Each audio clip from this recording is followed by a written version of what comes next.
Hey everyone, it's Katie. Welcome to How to College. We're going to talk today about a part of the college process that lasts the entire time, right? It's something that it's good to do right away, but it goes through the whole time, and that is applying for academic accommodations through ADA if you need to. So I have our Director of Accessibility here, Ms. Sheila Payne, and she's going to kind of share with us what that process looks like and what students should know before they come to college. Sure. So as Katie said, my name is Sheila Payne, and I am the Director of Accommodations or Accessibility here on campus. And basically what that means is that I help students obtain accommodations, academic accommodations in the classroom. And those accommodations can vary. But let's back up a little bit and talk about prior to coming to Iowa Wesleyan, accommodations and some other terminology such as IEP and 504 plan. So a lot of my students that I deal with here at Iowa Wesleyan, prior to coming to the university, had accommodations in high school and would like to see those accommodations transferred over here to campus in their classes. Many of those students in high school were on an IEP, which is an individualized education plan, or a 504 plan. And with those two plans, it gave them different kinds of accommodations in the classroom to help them to be successful academically. So when kids come to Iowa Wesleyan, they can transfer some of those same accommodations that they had in high school here on campus and in their classes that they take here at Iowa Wesleyan.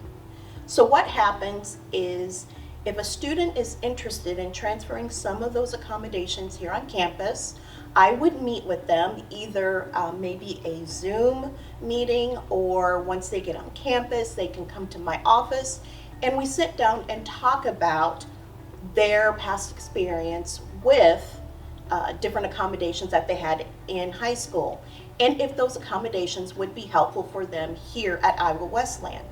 So once we talk about what has worked for them, what hasn't worked for them, what they would like to see happen as far as accommodations here on campus, I ask them to provide me some type of documentation that lets me know what type of maybe learning disability or physical disability they might have. And those documents can either be the 504 plan that they had in high school, or it can be their IEP that they had in high school.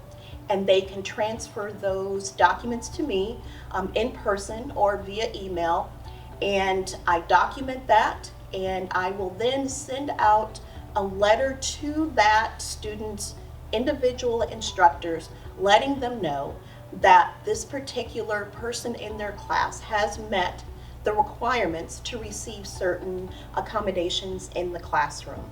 And in that letter, that notification, I will list out the different types of accommodations that the particular person needs in the classroom.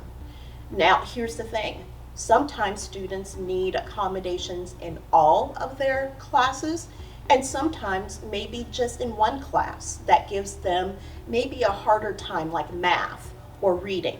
So it's up to the individual student, once they have those accommodations, they can pick and choose when they need to use it, and that's very key. Now, another situation in which a student here on campus might need to have accommodations is if they are injured or have some type of medical condition that happens while they're on campus. So we have a lot of athletes here on campus. So with a lot of athletes and a lot of games and practices, we have a lot of injuries. So I can provide accommodations for our individuals that are injured or going through some type of medical episode while here on campus. Again, what that would require is that they contact me. We talk about the type of injury they have or medical condition that they have that would require them to have an accommodation. They would provide me some type of documentation, such as emergency room documentation about the injury, their personal physician's letter that they have that outlines the type of injury or medical condition they have. Maybe it's a counselor that they've been seeing. So once I get that information, we talk about how long they might need those accommodations. Because in instances like this, it's usually temporary. And so there is a definite begin date with an end date of how long the person is going to receive those accommodations. Now, once they receive those accommodations and they go to their doctor's visits and maybe the doctor says, you know what, you're not healed all the way, we can extend those accommodations in the classroom. So those are the two instances where I help students kind of act as the go-between with the student and the instructor in getting them academic accommodations in the classroom in order to help them to be successful.